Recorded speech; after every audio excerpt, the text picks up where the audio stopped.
Le lendemain, Mia est rentrée à l'heure habituelle. Elle était joyeuse et de bonne humeur, ce qui était rare. Et malgré mes soupçons, la soirée s'est avérée agréable, comme au bon vieux temps. Un dîner plaisant avec les enfants, suivi du bain, du rituel du pyjama, du brossage des dents et de la lecture. Leur rituel avant le coucher. C'était toujours plus agréable lorsque nous y participions tous les deux. Plus tard, en descendant de la chambre, j'ai trouvé Mia dans le salon avec un verre de vin blanc. Elle était toujours d'excellente humeur.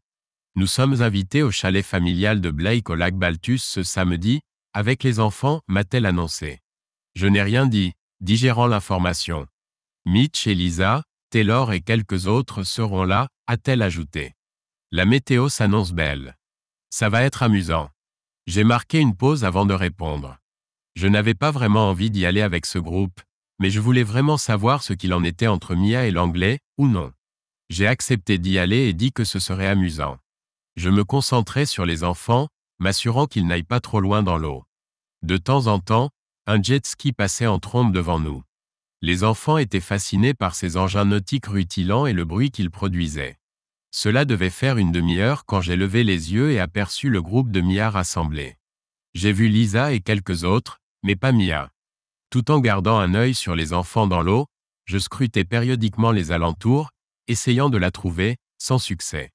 J'étais sur le point de faire sortir les enfants de l'eau pour les examiner de plus près quand j'ai soudain entendu l'anglais. J'ai jeté un coup d'œil derrière l'un des grands conifères et je l'ai vu enlaçant sa compagne Olivia sur la rive opposée près du ponton, au milieu d'un groupe de personnes. Peut-être n'y avait-il vraiment pas lieu de s'inquiéter, ai-je espéré. Peu après, Mia est apparue. Je prends le relais maintenant, a-t-elle soupiré en se tournant vers moi. Elle semblait presque normale, mais quelque chose n'allait pas, et je l'observais, essayant de comprendre ce qui clochait. Quoi ? A-t-elle commencé ? Pourquoi me regardes-tu comme ça ? Je vais surveiller les enfants maintenant, va t'amuser. Désireux de me détendre un peu, j'ai décidé de faire une promenade le long de la rive ouest du lac. J'avais remarqué quelques sentiers dans cette direction à notre arrivée. J'ai traversé les bois et suis tombé sur une bifurcation. J'ai pris le chemin vers l'intérieur des terres et continué le long de l'étroit sentier, réfléchissant à ma vie. Je faisais le point. J'avais un bon emploi bien rémunéré, et je réussissais bien. J'aimais mes enfants, et malgré mes doutes récents, j'aimais aussi Mia. Mia était une excellente mère, et nous vivions dans un quartier agréable. Les incohérences, si l'on peut les appeler ainsi, concernant ces allées et venues lors de ces quelques occasions devaient avoir une explication parfaitement valable. Porté par des pensées optimistes, je décidai de retourner à la fête. Je marchais le long du sentier intérieur quand j'entendis soudain des voix. Elles semblaient provenir de l'autre extrémité du sentier, celui plus proche du lac. Je m'arrêtai parallèlement aux personnes qui parlaient, dissimulées par un bosquet d'arbres à feuilles caduques.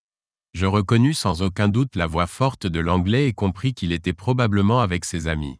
C'est pour cela que nous fermons tôt le mercredi, entendis-je l'anglais rire.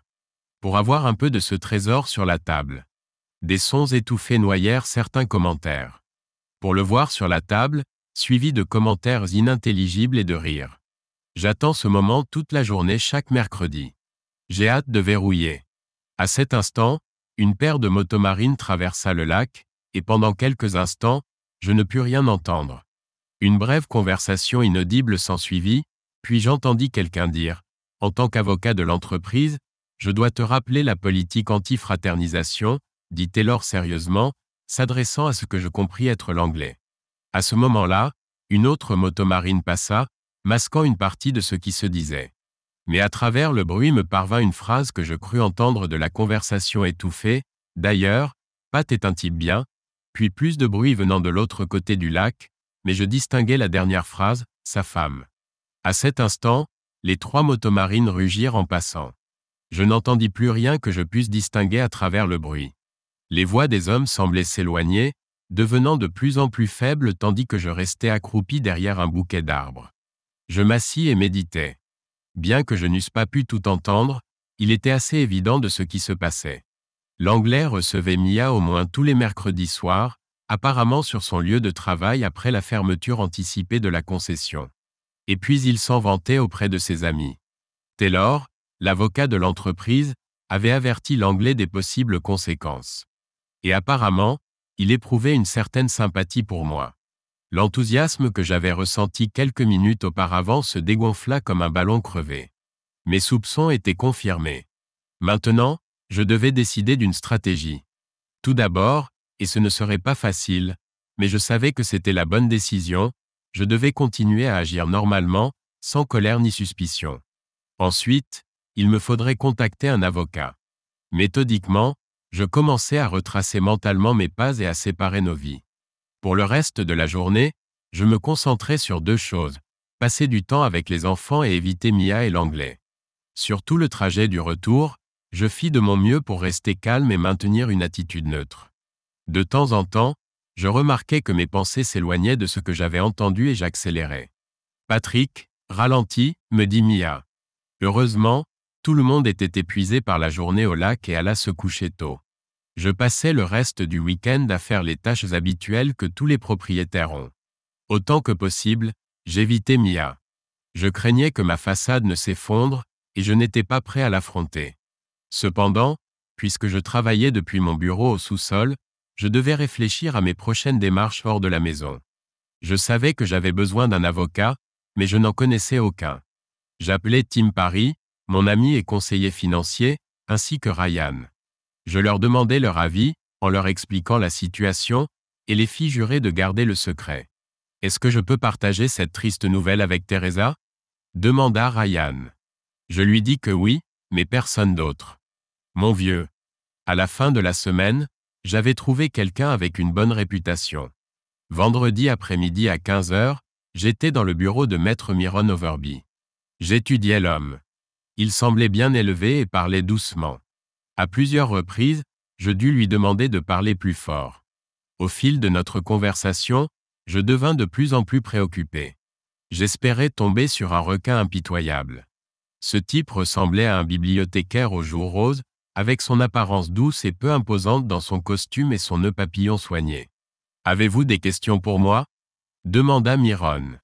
J'hésitais. Je n'étais pas sûr de ce type. Je savais que ce serait probablement une bataille avec Mia. Mais je n'étais pas certain que Myron soit exactement la personne que je voulais à mes côtés dans la tranchée. Remarquant mon hésitation, Myron prit la parole. « Monsieur Price, commença-t-il. J'ai remarqué votre réticence. Je comprends. Mes manières sont polies et réfléchies, je le sais. » Il ajouta, « Mais je vous en prie, ne prenez pas mon apparence pour de la faiblesse. Mes clients gardent toujours l'avantage, toujours. Je vous l'assure. » Les dernières phrases furent prononcées avec un calme glacial. J'avais vu d'autres sous-estimer Myron et calculer leur stratégie. Et je fus immédiatement convaincu de sa compétence et de son efficacité. « Maître Overby, dis-je en me levant et en tendant ma main par-dessus la table. Je n'ai aucun doute. Je dis cela alors que nous nous serrions la main. Myron me donna une liste des informations dont j'avais besoin. Nous parlâmes encore un peu. Finalement, il me posa une question spécifique. « As-tu parlé de tes soupçons légitimes à ta femme ?»« Pas vraiment, ai-je répondu. Chaque fois que je la questionnais tard le soir ou à des heures inhabituelles, elle se mettait en colère. Et jusqu'à ce que j'entende ces hommes parler au lac, je ne pensais pas qu'elle me trahirait ainsi. Je veux dire, à part ça, c'était une bonne épouse et une mère merveilleuse. » J'ai soupiré en frissonnant, me trouvant au bord des larmes. La réalité de la situation m'a submergé. Ma vie allait changer à jamais. Serait-il possible de lui pardonner ? demanda Myron. Je suis resté assis un moment à y réfléchir. Je pensais sincèrement qu'il y avait une chance que je puisse éventuellement lui pardonner, ai-je dit à Myron. Mais je ne lui ferai plus jamais confiance, lui ai-je confié. Myron m'a regardé et a hoché la tête, croisant ses doigts. Puis il m'a expliqué comment il pensait que les choses allaient se dérouler. S'arrêtant, il m'a regardé et posé une dernière question. Est-il possible d'obtenir des preuves tangibles ? N'importe quoi ? Un message ou une photo ? demanda Myron. Tout élément de preuve nous donnerait un avantage. Je me suis adossé pour réfléchir. Après quelques minutes, je lui ai dit que j'avais une idée. En nous séparant, nous avons convenu de nous revoir la semaine suivante. Entre-temps, j'ai commencé à élaborer un plan pour recueillir des preuves. Cette semaine-là, j'avais déjà un plan prêt. Je savais que la concession automobile fermait tôt le mercredi. J'ai garé ma voiture dans un supermarché à 2 pâtés de maison et me suis rendu à pied chez Langley Motors. Vers 16 heures, je suis passé pour surprendre Mia. Je lui ai dit que j'étais dans le quartier. Après une brève visite, quand personne ne regardait, je me suis glissé dans les toilettes. Je me suis caché dans une cabine fermée. Personne n'est venu vérifier. J'ai attendu. Un peu après 18 heures, je suis sorti dans la concession assombrie. Pendant quelques minutes, je suis resté immobile et j'ai écouté. Au début, tout semblait silencieux. Puis un rire féminin s'est fait entendre à l'arrière du bâtiment. Je ne pouvais pas identifier qui c'était, mais je me souvenais de la conversation que j'avais surprise au lac. Silencieusement, je me suis faufilé vers le bureau de l'anglais. Les bruits derrière la porte du bureau, encore étouffés, sont devenus plus forts. Les soupirs et les gémissements ne laissaient aucun doute sur ce qui se passait derrière la porte close. Téléphone en main, appareil photo prêt, j'ai doucement tourné la poignée de la porte non verrouillée. Alors que je prenais la 4e photo, j'ai réalisé que j'avais fait une énorme erreur. Elle a levé les yeux et crié. Un instant plus tard, l'anglais m'a vu aussi. « Qu'est-ce que c'est que ce bordel ?» a-t-il hurlé. La partenaire, ai-je découvert, n'était pas Mia. C'était sa petite amie Olivia. Elle criait pour que je sorte et qu'il s'éloigne d'elle. Une myriade de pensées traversa mon esprit et je compris pourquoi il avait décidé de fermer tôt les mercredis. « Que diable faites-vous ici, Pat ?» hurla l'anglais. J'avais envie de faire demi-tour et de m'enfuir. Mais je savais que cela créerait un problème bien plus grave par la suite. Je devais tout expliquer et peut-être corriger ma regrettable erreur. Je me suis excusé en admettant avoir commis une grave erreur. Étonnamment, l'anglais n'était pas aussi furieux qu'il aurait dû l'être. Avec Olivia derrière les portes closes dans les appartements privés de l'anglais, j'ai tenté d'expliquer. La semaine dernière à votre fête au lac, je vous ai entendu parler aux autres sur le sentier, lui ai-je dit. Il acquiesça, me regardant intensément. C'était difficile d'entendre clairement. Mais ce que j'ai entendu laissait penser que Mia était celle qui. J'hésitais. À cet instant, Olivia apparut, entièrement vêtue. Elle s'assit silencieusement et écouta mon explication. Je leur ai dit que j'avais besoin de preuves. Et c'est ainsi que nous nous sommes retrouvés dans cette situation délicate. Je me suis excusé auprès d'Olivia. Elle me demanda mon téléphone. Elle parcourut les photos puis en montra une à l'anglais. « J'aime bien celle-ci », dit Olivia avec bienveillance. Mia est une personne merveilleuse, séduisante, et je la connais depuis longtemps. Mais je n'ai pas de liaison avec elle. Il me dit cela avec une expression étrange. Il vaut mieux pas, ajouta Olivia. Un léger sentiment de soulagement m'envahit. Il ne semblait pas particulièrement en colère et paraissait même apprécier certaines de mes photos. Puis-je vous demander une faveur ? Leur ai-je dit. Je leur ai demandé si nous pouvions oublier tout cela. Je les ai suppliés de n'en parler à personne, surtout pas à Mia. J'étais déjà mal à l'aise à ce stade. Pat, oui, nous pouvons garder le silence sur tout cela, accepta l'anglais. Mais à une condition, me dit-il. J'acquiesçai vigoureusement. J'étais prêt à faire presque n'importe quoi pour leur silence. Nous garderons les photos, sourit l'anglais en parlant. En marchant les quelques pâtés de maison jusqu'à ma voiture, j'ai éprouvé plusieurs sentiments. Le premier était la honte de ma méprise jalouse. Le second était le soulagement que l'anglais et Olivia aient été si raisonnables concernant ma bévue. Et enfin, un immense sentiment de bonheur que mon épouse n'ait pas de liaison. Apparemment, j'avais complètement mal interprété ce qui avait été dit au lac. Sur le chemin du retour, je me suis juré d'être le meilleur mari, le plus tolérant, de ne plus m'inquiéter ni remettre en question son emploi du temps irrégulier. Elle faisait ce qui lui apportait de l'épanouissement, et visiblement, elle y excellait. J'étais heureux pour Mia. J'ai entamé le processus de réparation de la relation que j'avais endommagée.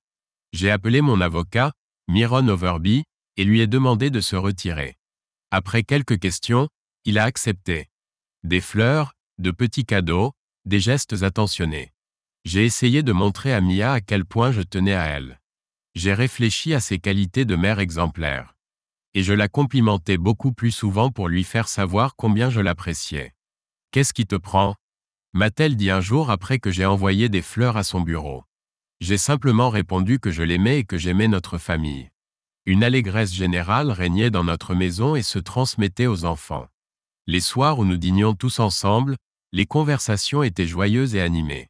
Un point négatif qui contrastait avec le bonheur retrouvé à la maison était la santé de Ryan. Son état s'était détérioré, et il manquait souvent d'énergie pour nos parties d'échecs habituelles. Lui et Teresa étaient les seules personnes à qui j'avais raconté ma méprise concernant Blake Langley et sa compagne dans une situation délicate dans son bureau. Malgré sa santé déclinante, Ryan avait ri de bon cœur de ma confusion. Ce fut l'un de nos derniers moments heureux ensemble. Mia continuait parfois à rentrer tard, s'absentait de manière inexpliquée et donnait des réponses peu cohérentes à certaines questions.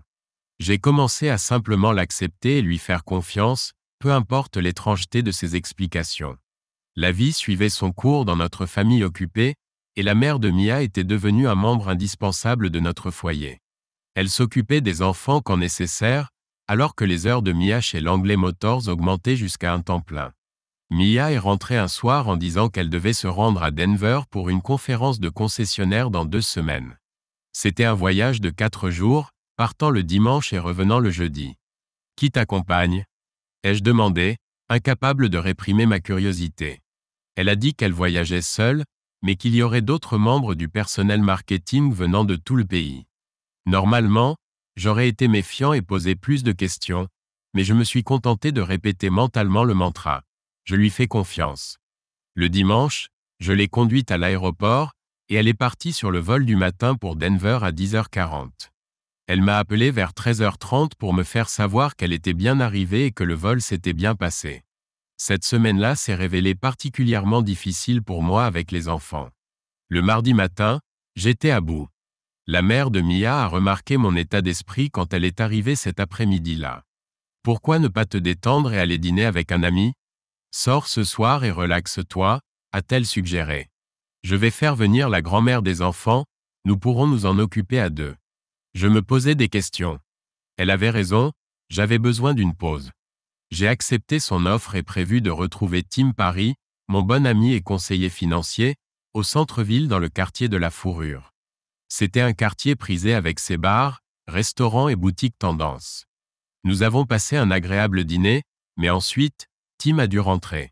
Il avait un appel avec le bureau de la côte Est à 6h du matin. J'ai regardé ma montre, il n'était même pas encore 19h. J'ai traversé la rue pour me rendre chez Valentino's, un bar que nous connaissions déjà et que j'appréciais. C'était bondé, j'ai trouvé une place au comptoir, commandé un verre de vin et me suis détendu.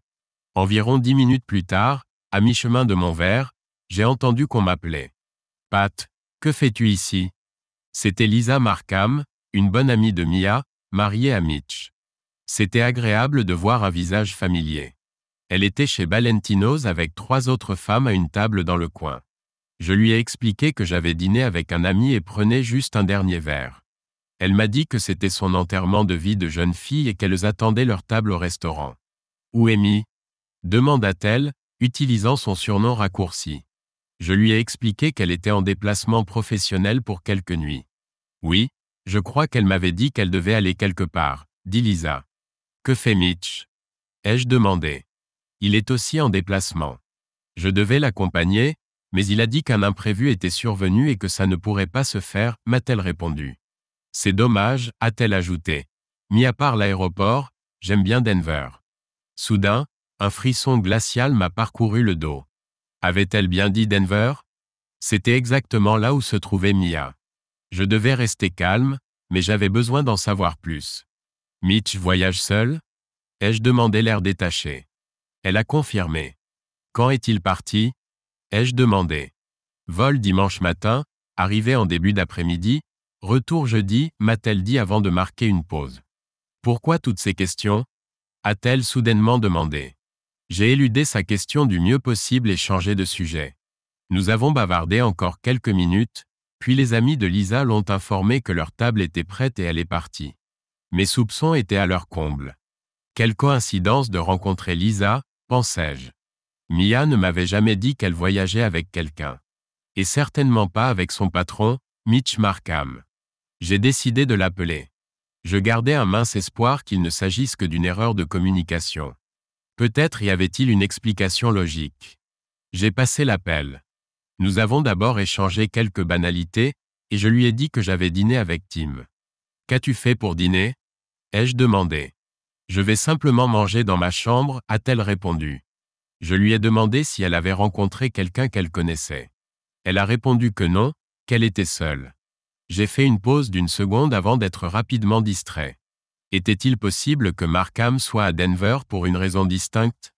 Possible, mais peu probable. En rentrant du quartier des fourrures, j'ai élaboré un plan.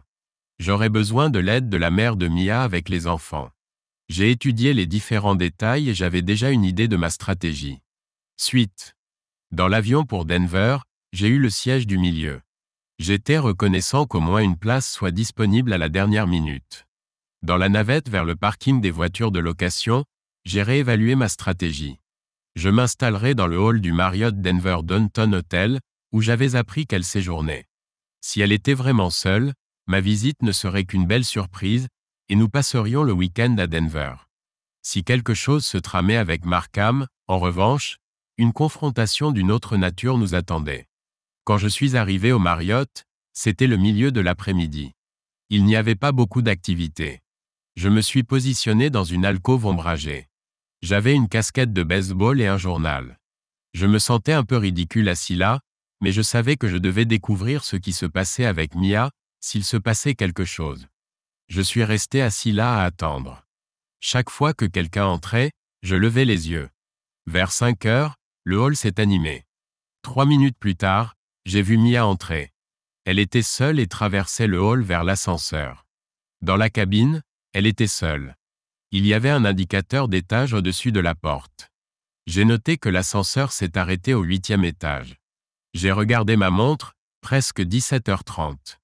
Je me suis dit que si elle devait sortir, ce ne serait pas avant 18h30 après tout. C'était ma femme et je connaissais ses habitudes. J'ai attendu. 18h30 est devenu 19h. Mais pour autant que je sache, elle était toujours à l'étage dans sa chambre.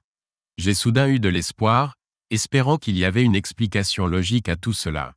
J'ai décidé que s'il n'y avait pas d'activité avant 19h30, je l'appellerais pour lui faire la surprise. À 19h31, je me suis levé en souriant. J'étais effectivement arrivé à la mauvaise conclusion. J'ai réaffirmé la promesse que je m'étais faite de lui faire confiance.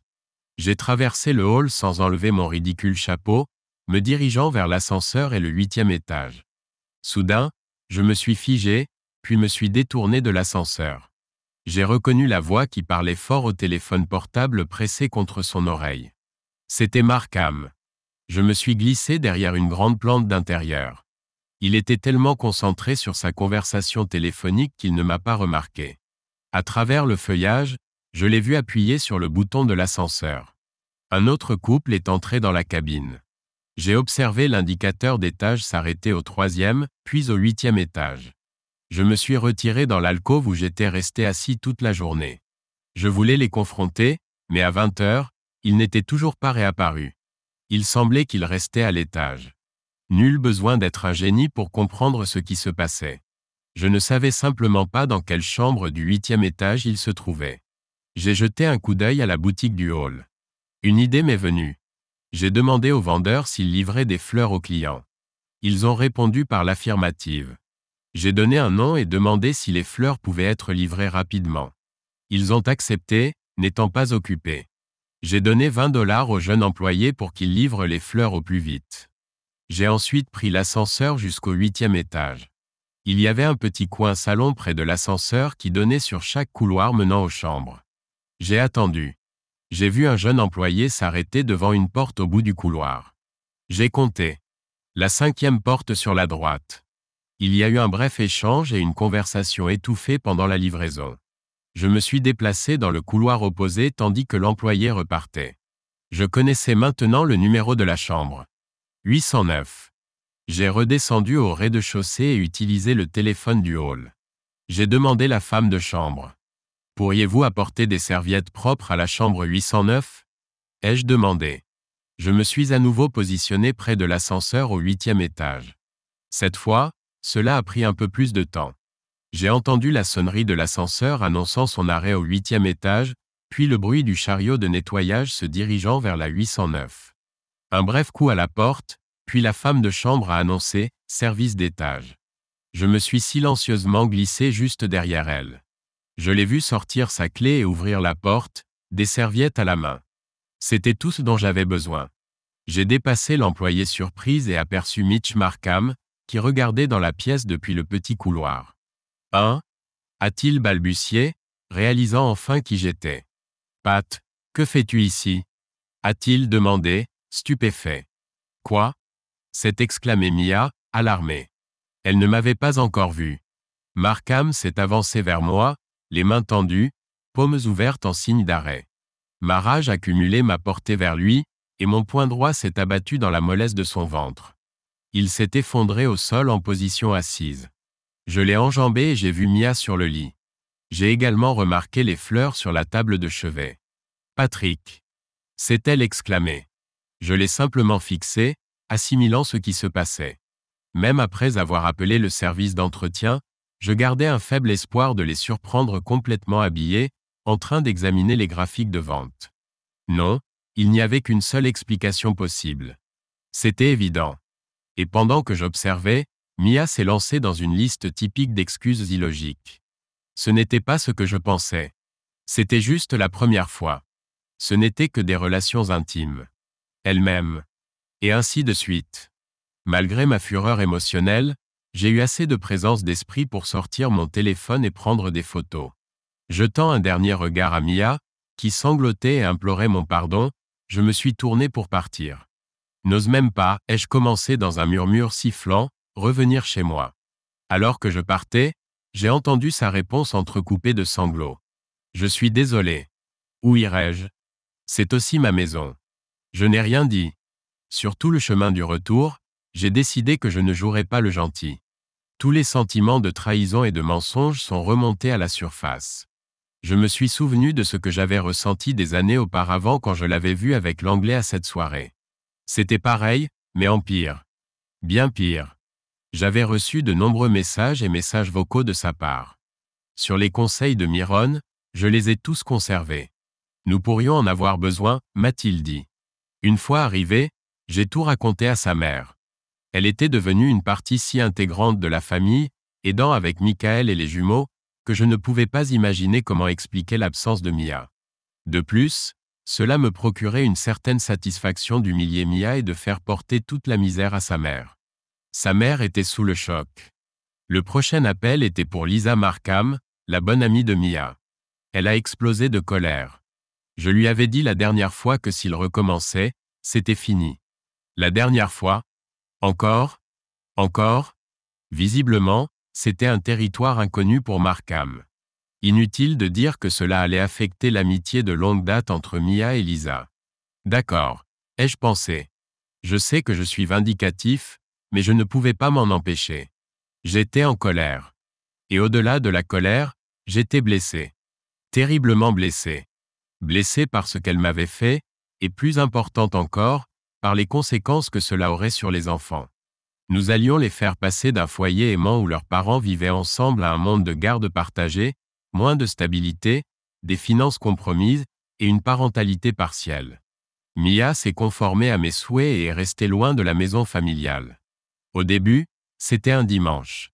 J'ai emmené les enfants faire une petite randonnée dans les montagnes. Quand nous sommes rentrés, tout le monde était fatigué et affamé. À notre arrivée, Mia était assise dans la cuisine. Les enfants, qui ne cessaient de demander « Où est maman ?», se blottissaient autour d'elle, malgré tout ce qui avait pu se passer. Il était indéniable que Mia était une bonne mère, et les enfants lui manquaient. Pendant qu'elle interagissait avec les enfants, les câlinant et jouant avec eux, je remarquais qu'elle scrutait mon expression, me jetant des regards furtifs, essayant de jauger l'intensité de mes émotions. Je restais impassible. Tel un Bouddha de pierre, le visage neutre. Mia prépara un délicieux repas pour les enfants et moi. Il y eut des moments où même pour moi tout semblait normal. Mais impossible d'ignorer ce nuage sombre de déloyauté et de trahison, invisible aux yeux des enfants, qui planait sur notre famille. Plus tard dans la soirée, Michael et les jumeaux se préparèrent pour le coucher. Dans notre famille, ce n'était pas un long processus. Bain, pyjama, histoire, et enfin le sommeil. Je m'installai dans le salon, télévision éteinte, attendant la confrontation que j'avais jusqu'alors évitée. Je savais que le moment était venu. Mia entra silencieusement dans le salon, s'asseyant au bord de l'unique fauteuil face à moi sur le canapé. D'abord, elle étudia mon visage en silence. Finalement, prenant une profonde inspiration, elle commença à s'excuser. « Je te dois une explication », dit-elle enfin. « Ma mère et ma grand-mère m'ont inculqué que les relations intimes ne sont que pour le mariage. J'avais déjà entendu tout cela. Je pensais que c'était l'explication de l'anglais. » Puis elle parla de son béguin pour Mitch au lycée, et comme en travaillant ensemble, ils s'étaient rapprochés. Une chose en entraînant une autre, ils avaient commencé une liaison. Mais je ne recommencerai jamais. J'accepterai tout ce que tu voudras. S'il te plaît, Patrick. Je quitterai même mon travail, me dit-elle. Ne fais pas ça, lui dis-je. Non? Demanda-t-elle, déconcertée. Tu auras besoin de l'argent. Mia resta silencieuse. Il semblait que les conséquences pratiques de ses actes commençaient à lui apparaître. Cette maison, notre style de vie, les projets pour les enfants, tout cela allait probablement changer. Patrick, je t'aime. N'y a-t-il aucun désir dans ton cœur de me pardonner? Je t'en prie, supplia-t-elle. Je ne suis pas sûr que tu réalises ce que tu as fait, lui dis-je, et elle essaya d'interrompre, mais je poursuivis. Je suis désolé. Peut-être qu'avec le temps, les enfants et moi pourrons te pardonner. Je ne peux simplement plus te faire confiance, lui dis-je. Les enfants? Demanda-t-elle. Pourquoi parles-tu des enfants? Je me calais en arrière et l'observais, stupéfait qu'une femme intelligente ne comprenne pas de quoi elle parlait. Mia, dis-je, ce n'est pas seulement ma vie que tu as ruinée. C'est aussi la vie des enfants. Elle me fixait avec une expression interrogative. La garde partagée, 2 foyers séparés, de potentiels parents d'accueil, des finances en ruine. C'est le monde qu'ils vont hériter parce que tu t'es laissé séduire par Mitch Markham, lui ai-je dit. Son visage s'est décomposé. Elle commençait enfin à réaliser toutes les conséquences de ses actes. À travers ses larmes, elle implorait mon pardon. Tu m'as assez aimé pour m'épouser, sanglotait-elle. Ne peux-tu pas retrouver cet amour maintenant? En fait, Mia, lui ai-je dit, je t'ai épousé parce que tu portais notre enfant. Je voulais donner à cet enfant, Michael, un avenir stable. Si tu n'avais pas été enceinte, je ne t'aurais jamais épousé. Je n'ai pas pris de détour. Elle devait ressentir autant de douleur que moi. Non, Mia, ai-je poursuivi. Pour moi, tu n'étais pas le genre de femme que je souhaitais avoir comme épouse. Certes, on s'amusait bien.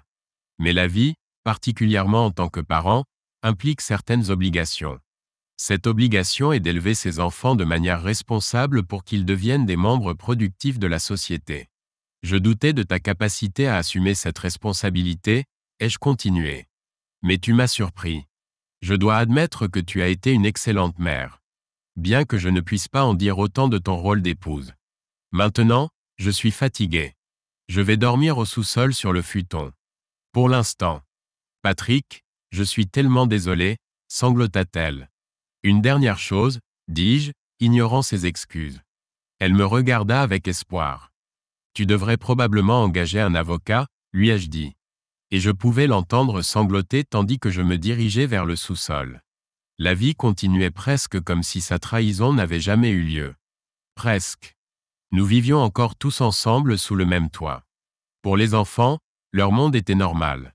Maman, papa et les enfants vivant ensemble. Ils n'avaient peut-être pas remarqué que je parlais rarement à Mia. Et il n'y avait absolument aucune interaction physique. Pas d'étreinte, pas de main tenue, pas de baiser d'au revoir. Il n'y avait pratiquement aucun dialogue sauf en cas d'absolue nécessité. Ce n'est pas que Mia n'essayait pas. Le soir, quand les enfants s'endormaient, elle s'excusait encore et encore. À toute tentative de contact physique, je m'y opposais et détournais le regard. C'était comme si nous vivions dans 2 mondes. Un monde quand les enfants étaient éveillés, essayant de maintenir une apparence de normalité. Et dans les moments où Mia et moi étions seuls, c'était une guerre froide dans notre relation. Ce n'était pas l'environnement le plus agréable. Une période sombre de ma vie. Et cela empirait. Non, notre famille avec la dysfonction décrite continuait d'exister. Mais il y avait autre chose qui assombrissait l'atmosphère de ma vie. C'était Ryan. Il était maintenant en soins palliatifs complets. Le médecin disait que ses jours étaient comptés. Je lui rendais visite et Teresa essayait de garder le moral. Mais il ne fallait pas grand-chose pour briser cette façade de positivité. Un jour, vers la fin, j'étais assis auprès de Ryan pendant qu'il somnolait. J'étais silencieux, simplement assis là, quand soudain Ryan agrippa ma manche avec une force inattendue. Je le regardais, et pendant un instant ses yeux s'éclaircirent. « Promets-moi, murmura-t-il. « Patrick, promets-moi, répéta-t-il. N'importe quoi. » J'acquiesçai, prêt à faire tout ce qu'il fallait. Il lui fallut un moment pour rassembler ses forces. Mais finalement il murmura, « Prends soin de Teresa. » Je lui promis que je le ferais. 3 jours plus tard, Ryan s'éteignit. Les funérailles furent à la fois tristes et sereines. J'ai brièvement évoqué notre amitié et quel homme bien il était. Et puis la vie a continué. En quelque sorte. Il régnait une atmosphère enfantine à la maison. Mia continuait d'être une bonne mère. Sur mon conseil, elle continuait de travailler chez Langley Motors, et la mère de Mia venait régulièrement chez nous. Mon rôle était de maintenir un semblant de normalité pour les enfants. Mais en coulisses, les choses évoluaient. Ce mardi soir-là, j'ai rencontré Myron Overby pour discuter des options de dissolution du mariage. Ce qu'il m'a dit n'était guère encourageant. Le stress que Mia ressentait était constant. Le seul répit venait des courtes périodes de sommeil causées par le surmenage. Même la joie d'interagir avec les enfants était source d'anxiété. Mia se poussait constamment à bout. Si je ne suis pas une assez bonne mère, Patrick n'aura plus besoin de moi. Mia se remémorait cette terrible conversation avec Patrick après ce funeste voyage à Denver. Il avait été si froid. Il lui avait dit que sans sa grossesse, il ne l'aurait jamais épousée. C'était comme un coup de poignard précis en plein cœur. Il l'accusait de compromettre l'avenir, la stabilité et le bonheur des enfants par ses actes. Elle était constamment pressée de corriger son erreur. Ses erreurs. Elle devait compenser ses fautes en devenant la meilleure mère possible. Et c'était difficile. Elle avait essayé de parler à Lisa, sa plus ancienne et meilleure amie. Mais Lisa l'avait insultée et lui avait dit qu'elle avait ruiné son mariage. Finalement, elle lui avait dit qu'elle ne voulait plus lui parler. Heureusement, elle avait gardé son emploi chez Langley Motors, mais elle avait été convoquée dans le bureau de Blake qui lui avait dit qu'elle ne devait plus socialiser avec Mitch. Mitch avait été rétrogradé, et Mia remarqua qu'il l'évitait désormais. C'était probablement pour le mieux, mais toute l'entreprise était au courant de leur liaison. Elle le savait et avait même entendu certaines des médisances blessantes. C'était humiliant. Si elle avait eu le choix, elle aurait démissionné. Mais Patrick disait qu'elle avait besoin de l'argent. La seule personne à qui elle pouvait vraiment se confier était sa mère. Elle pouvait discuter de ses actes et de l'état précaire de son mariage. Mais bien que sa mère soit formidable avec les enfants et une bonne cuisinière, elle ne comprenait pas la situation. Patrick retrouvera la raison. Avec le temps, il apprendra à te pardonner, disait-elle à Mia. Pour Mia, tout cela était incroyablement improbable. Mia résumait ainsi sa vie, un mariage échoué, une ambiance professionnelle délicate, et une pression constante à la maison pour être la mère parfaite. Tout cela pour s'être amusée avec un homme qu'elle n'appréciait même pas vraiment, avec le recul. Et qui plus est, il était marié à son ancienne meilleure amie. La garde partagée est probable, m'annonça Myron. Mais il est aussi probable que si vous gardez la maison, votre épouse conservera le droit d'y habiter. Si vous vendez la maison, les bénéfices seront partagés, et il y aura probablement assez pour que chacun puisse acheter une petite maison ou un appartement. Je restais là, pensif. J'aimais cette maison. Elle était parfaite pour les enfants. Ils commençaient déjà à se faire des amis dans le quartier. L'école n'était pas loin non plus. Je me souvenais comment nous avions acheté cette maison et à quel point elle était parfaite pour notre famille. Je continuais à rester assis dans le bureau de Myron, tapotant distraitement du bout des doigts sur la surface du bureau et réfléchissant au fait que j'avais pris beaucoup de mauvaises décisions dans ma vie. L'idée de sortir les enfants de leur maison et de les forcer à vivre dans un appartement exigu n'était pas ce que je voulais. Il y a peut-être une autre option, Myron fit une pause. C'est de plus en plus courant, mais vu les circonstances, ce n'est pas idéal. Je le regardais, hochant silencieusement la tête pour qu'il continue. Myron m'expliqua qu'il pourrait rédiger un accord post-nuptial. Bien sûr, j'avais entendu parler d'un accord prénuptial, mais pas de celui-ci.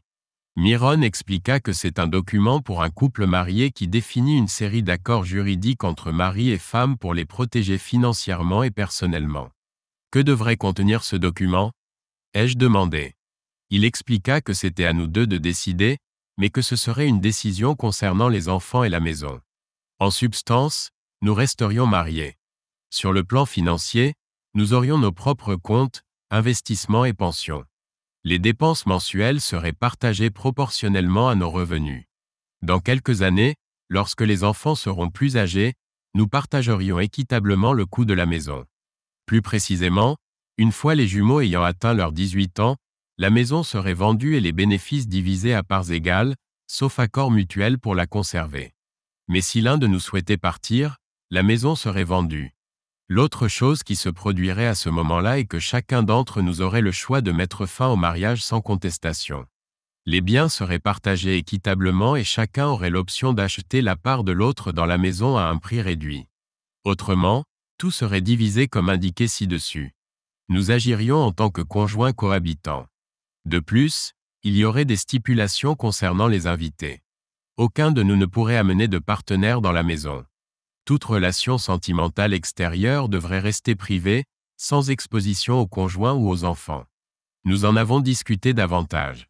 Ce n'était pas idéal, mais c'était probablement la moins mauvaise alternative.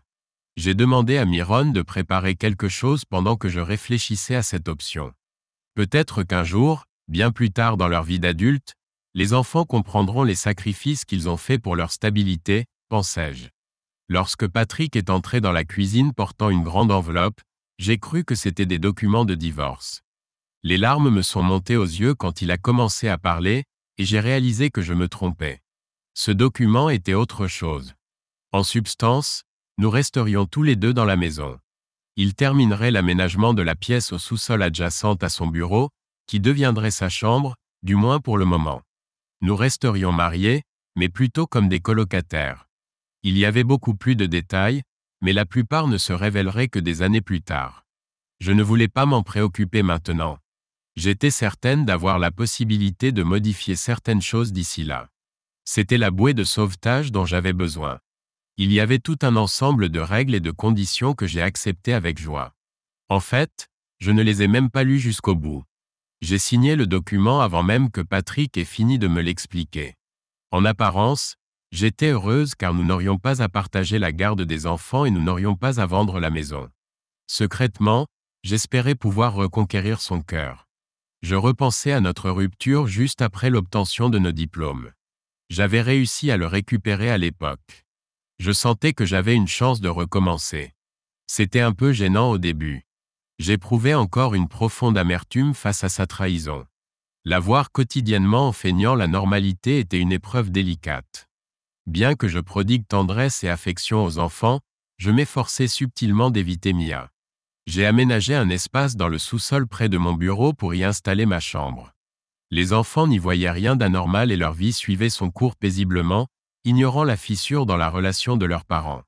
C'était l'accord que Mia et moi avions conclu, inscrit dans notre contrat prénuptial. La priorité demeurait l'avenir et le bonheur des enfants. Nous avions payé un certain prix. Un sacrifice que nous devions tous deux consentir pour préserver leur existence. L'une des difficultés était l'impossibilité de nouer de nouvelles relations. J'ai vite découvert que la première question d'une femme potentiellement intéressée était invariablement « Êtes-vous marié ?» Dès que je commençais par « Oui, mais… » elle s'éclipsait. La seule option envisageable serait quelqu'un me connaissant déjà bien et ayant la patience de comprendre la situation. Malheureusement, ces personnes sont rares dans les parages. Naturellement, l'un des sacrifices était l'absence de toute relation intime. Avec le temps, cela devenait de plus en plus éprouvant. Patrick gardait une certaine distance. Même si nous partagions tout en famille et dînions généralement ensemble, il semblait concentrer toute son attention sur les enfants. C'était acceptable pour l'instant, mais je désirais retrouver notre vie d'antan. Quand nous étions ensemble, je me disais que c'était suffisant. Je jouais sur le long terme. J'avais le temps. J'avais déjà réussi une fois et je le connaissais si bien que j'étais certaine de pouvoir le reconquérir. Et j'avais une stratégie. Les vendredis soirs, je retrouvais habituellement quelques amis célibataires au Red Cab, un établissement raffiné combinant bar sportif et salon de rencontre. Mes amis et moi apprécions l'endroit pour ses grands écrans et la présence de charmantes personnes partageant cet intérêt. Le problème était que la plupart des gens qui me connaissaient, et ils étaient nombreux, savaient que j'étais marié. Lorsque j'essayais d'expliquer notre arrangement particulier, cela paraissait encore plus délicat. En bref, les personnes connaissant ma situation, qui auraient pu être intéressées, ne l'étaient généralement plus. Cela me rappelait la célèbre citation de Groucho Marx sur le club dont il ne voudrait pas être membre. Cette situation engendrait diverses frustrations. Des mois s'étaient écoulés, et je continuais ce même manège à la maison. Oui, j'avais réalisé que les enfants étaient la priorité absolue, mais je sentais que les choses s'amélioraient aussi avec Patrick. Il n'était plus aussi distant avec moi quand les enfants n'étaient pas là, et je remarquais qu'il me prêtait attention. J'étais certaine qu'il me trouvait toujours séduisante. Il l'avait toujours fait. J'étais également persuadée qu'il ne fréquentait personne d'autre. Bien sûr, je n'en étais pas absolument certaine, mais hormis les vendredis où il se rendait parfois au caboose, il restait généralement à la maison le soir. J'ai commencé à élaborer un plan. Je savais qu'après quelques verres, il n'avait qu'une chose en tête. Je connaissais naturellement ses habitudes de notre vie conjugale. C'était un vendredi soir qu'il était sorti avec ses amis au Red Caboose. Je ne portais qu'une serviette, comme si je sortais de la douche. Je savais qu'il rentrait habituellement vers 23h, 23h30. En regardant par la fenêtre, j'ai vu un Uber tourner dans notre rue. Je me suis précipité vers le réfrigérateur. J'ai stratégiquement coincé un coin de ma serviette dans le frigo, fermant la porte dessus. J'ai saisi ma bouteille d'eau. J'ai attendu. J'ai entendu la porte s'ouvrir et j'ai su qu'il fallait que le timing soit parfait. Je l'ai entendu tourner au coin et entrer dans la cuisine. « Oh !» ai-je dit d'un air surpris, en me relevant de ma position près du frigo. « Oups ! Tu m'as fait peur !» lui ai-je dit. Il s'est approché en silence et les choses ont suivi leur cours naturel. Les choses ont progressé sans incident majeur. À l'exception de cette soirée dans la cuisine un vendredi, notre relation restait platonique. Elle demeurait une femme ravissante, mais j'aspirais à davantage dans une relation. Tous mes amis proches étaient au courant de ma situation avec Mia. Les jours sont devenus des semaines, les semaines des mois, et peu à peu ce dysfonctionnement est devenu notre nouvelle normalité. Je traitais Mia avec une neutralité courtoise, et elle se montrait très aimable envers moi. Ces mois sont devenus des années. La mère de Mia continuait à nous aider, et Mia poursuivait sa carrière avec succès chez Langley Motors. Les enfants allaient à l'école et la vie suivait son cours habituel. Soudain, j'ai découvert un changement bienvenu dans ma vie. C'était si inattendu que cela m'a surpris. Le temps passait, mais c'était agréable. J'aimais mes enfants, et maintenant que les jumeaux avaient grandi, il y avait une certaine normalité dans ma vie, et je me sentais chanceux. Mon travail était excellent. Mitch avait déménagé en Californie, je n'avais donc plus à l'affronter et à me remémorer mon erreur. Je devais trouver un moyen de raccommoder les choses avec Patrick. Il semblait être de meilleure humeur dernièrement, plus heureux. Parfois, quand tous les autres étaient occupés, nous nous retrouvions seuls tous les deux. Ils étaient agréables et amicaux, mais il évitait toute tentative de contact physique. Il cessa de fréquenter le bar avec ses amis. Il restait davantage à la maison. Il commença à sortir le soir, quittant la maison après le dîner pendant quelques heures, 3 soirs par semaine. Je lui demandais où il allait, et il répondait simplement, par-ci, par-là. C'était acceptable. J'étais simplement soulagé qu'il ne traîne plus avec toutes ces filles au bar. Son humeur positive persistait. Cette élévation d'esprit coïncidait avec sa nouvelle habitude de marcher et de délaisser les bars. Mon humeur reflétait la sienne, et j'étais plus heureuse. Il était aimable et bienveillant envers moi. Notre relation s'améliorait. Lentement, mais sûrement. En de rares occasions, il m'offrait un baiser d'au revoir. Plus comme une délicate bise sur la joue. Fraternelle. De temps à autre, j'essayais de me retourner pour effleurer ses lèvres des miennes. Mais il l'évitait, riant légèrement comme si c'était une plaisanterie. La stagnation de ma relation avec Patrick me frustrait. Mais d'un autre côté, nous vivions toujours ensemble. Ma mère me remontait aussi le moral. Elle me rassurait avec des commentaires positifs. Parfois, ces choses prennent du temps, disait-elle. Mais je vois qu'il tient à toi. Ces remarques m'encourageaient toujours. J'espérais simplement qu'elles étaient vraies. Les années s'écoulaient, tout restait pareil. Soudainement, semblait-il, Michael partit pour l'université, et la dynamique de la maison changea.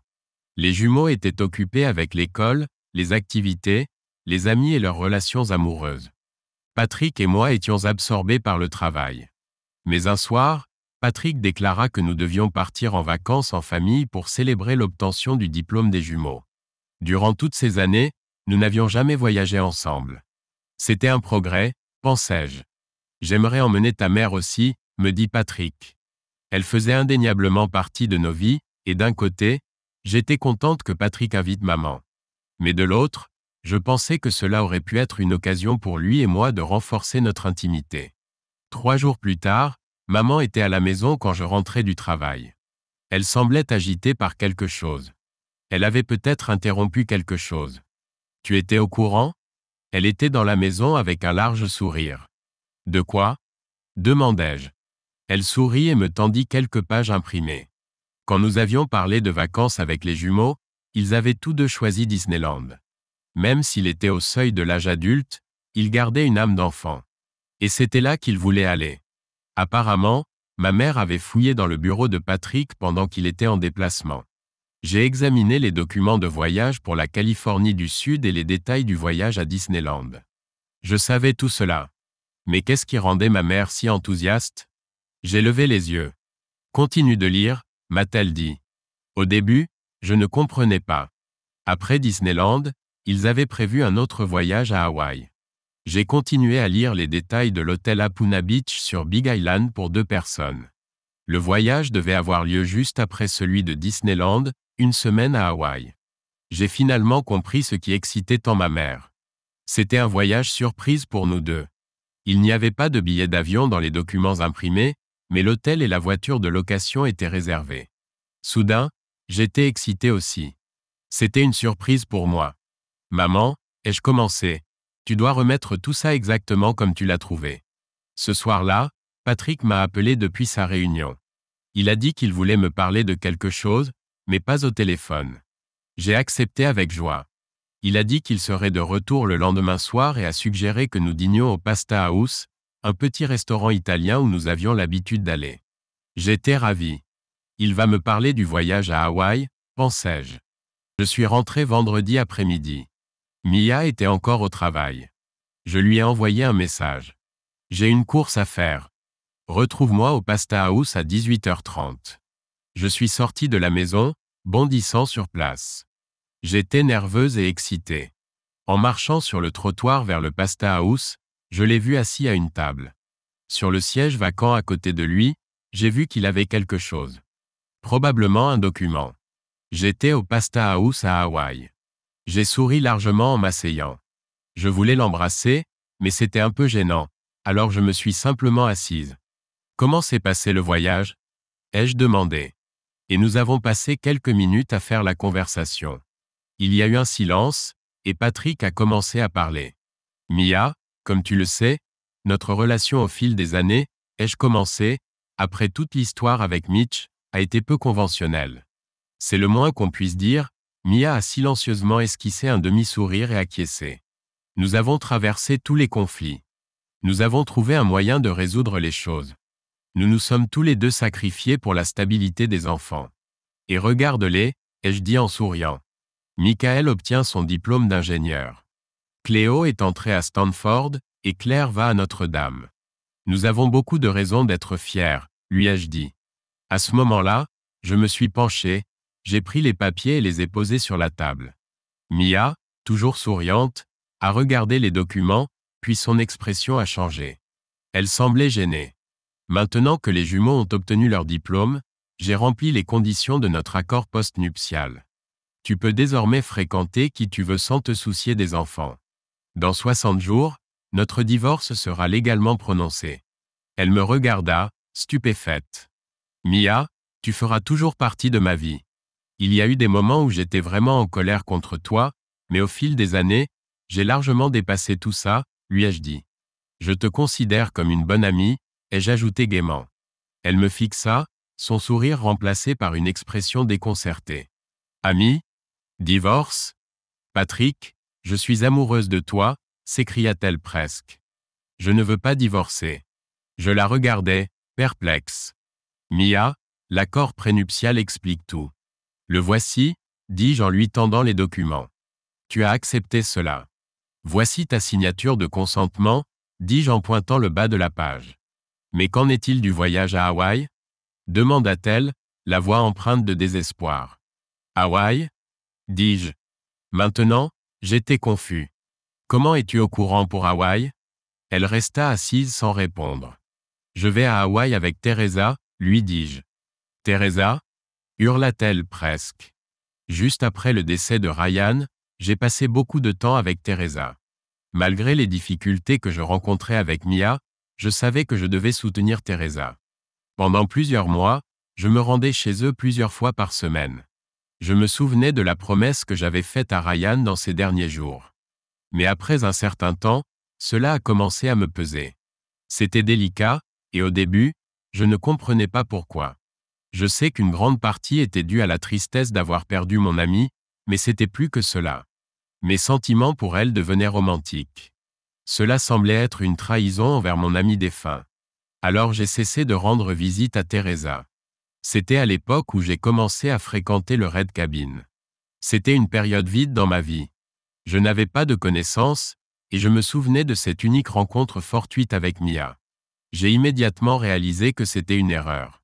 J'ai adopté un mode de vie différent, me promettant d'être en bonne santé. Je me suis concentré sur mes enfants et mon travail. Heureusement, ces deux aspects de ma vie se déroulaient bien.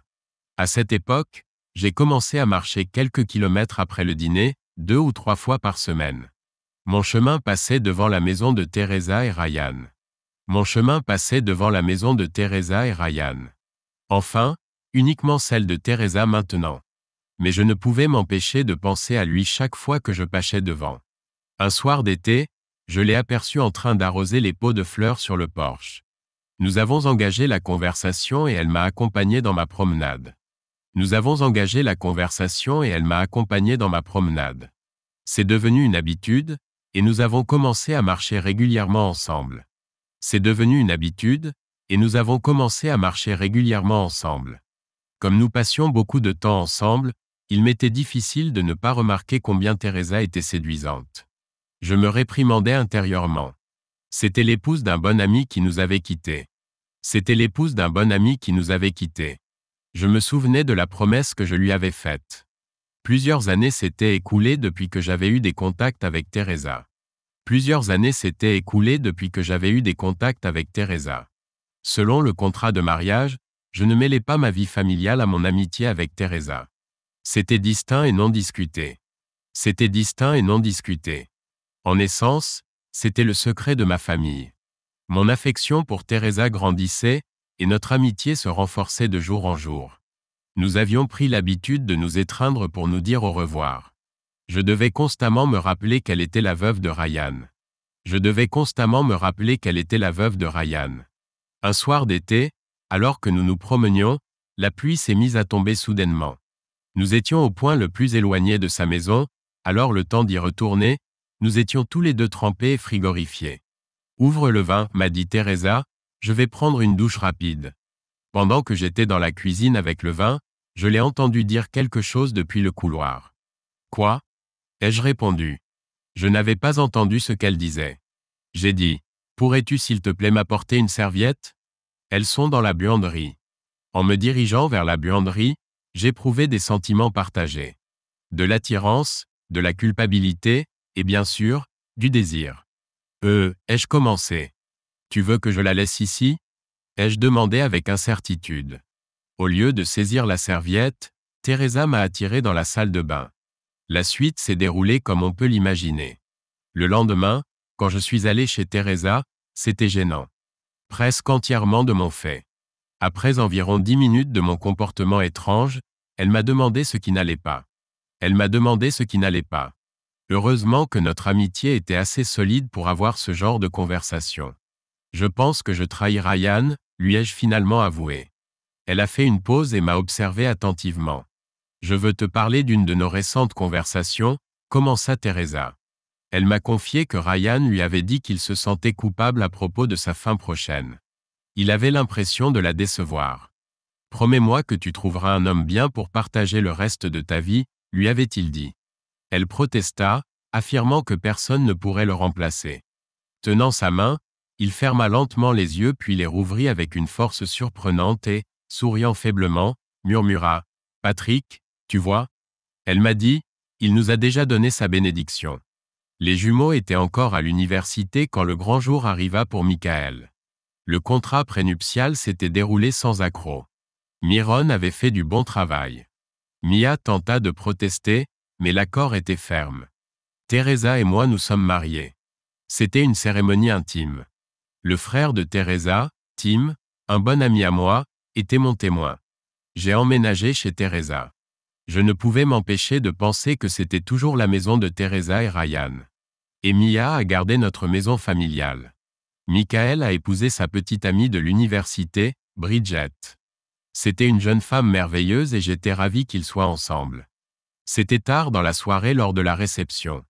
Je me retrouvais seul à table, ayant peut-être bu une coupe de champagne de trop, et je regardais autour de moi les invités rassemblés, plutôt satisfaits. C'était manifestement un jour heureux pour Michael et je le regardais danser avec Bridget. Claire dansait avec son petit ami, un grand gaillard, Daniel, qui jouait au football à Notre-Dame. Je l'appréciais. Cléo préparait son entrée à l'école de médecine et prétendait n'avoir pas de temps pour les hommes. Je dansais seul à côté de sa sœur. Teresa était toujours aussi belle et je la voyais profiter de ses conversations avec un groupe de personnes. J'étais dans un état d'esprit euphorique et satisfait. C'est alors que je sentis quelqu'un s'asseoir sur la chaise inoccupée à côté de moi. C'était Mia. Je me tournai pour la regarder. Elle avait pris du poids et les tensions de la vie étaient visibles sur son visage. Elle avait vieilli. « Tu passes une bonne soirée ?» demandai-je aimablement. Depuis notre conversation au Pasta House, notre relation était tendue. Elle agissait comme si elle m'en voulait. « Oui, je suppose, » dit-elle, « je suis vraiment heureuse pour Michael. C'est un homme bien et il épouse la femme qu'il faut. » Il y eut un silence dans la conversation. Chacun resta sur ses positions. Et puis je regardais et vis des larmes silencieuses couler sur le visage de Michael. « Que s'est-il passé ?» demandai-je. « Mia, tu as été une mère formidable, » dis-je, essayant de la réconforter. « Peut-être une bonne mère, » dit-elle sans me regarder. « Mais pas une si bonne épouse. » La fin. Si vous appréciez cette histoire, nous vous serions reconnaissants de nous soutenir en cliquant sur le bouton « J'aime » et de partager vos impressions dans les commentaires. Merci.